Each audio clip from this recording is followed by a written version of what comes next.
Do you know anyone whose life has been ruined because their reputation has been shattered for some reason? If so, and this is a worry of yours, you might want to pay attention to this video.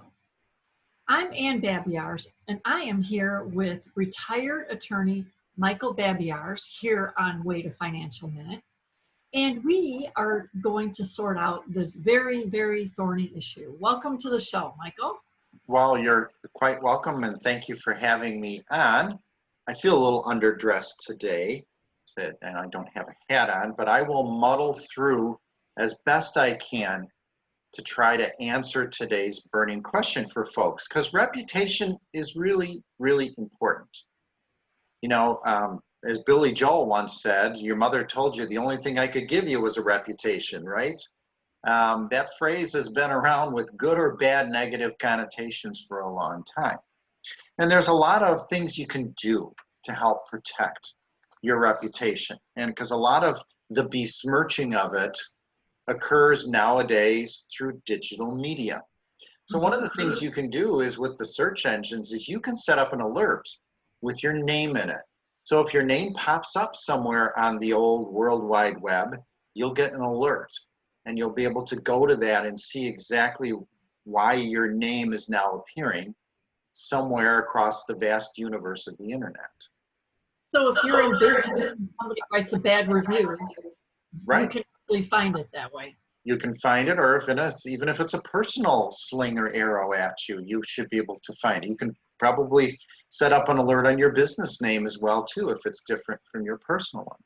And in fact, you might consider with your personal name, especially if it's a little bit unusual, buy it as a domain name. Get as a .com, maybe a .net. You know, spend a few bucks so that no one can set up a website under your name without, you know, if someone really wants to damage your reputation. If you don't like a picture of yourself that you're tagged in on a social networking site, you can remove those tags. Remember that anything you post, you may be able to take it down, but it's archived. And www doesn't just stand for World Wide Web, it stands for will watch without end, because that stuff can always be located and always be found if necessary. So you got to be very careful what you post. Now, you mentioned earlier about being in business. If you are in business and you find a bad review, you do want to address it. You don't want to ignore it. However, you never want to engage with people directly on a public site to address any issues, because some of those folks may be what we call trolls. They're just sort of egging you into a public fight. So what you want to say is something to the effect of, I taken notice of your comment. Would you please contact me and give them a personal way to contact you, you know, email or something like that, where you take it offline.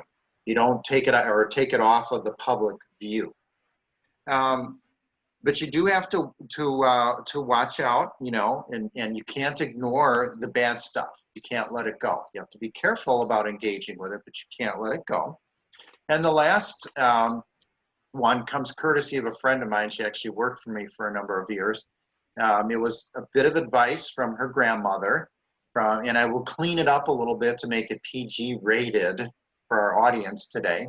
But her grandmother used to tell her that if you associate with crap, you're bound to get a little bit of it on your fingers.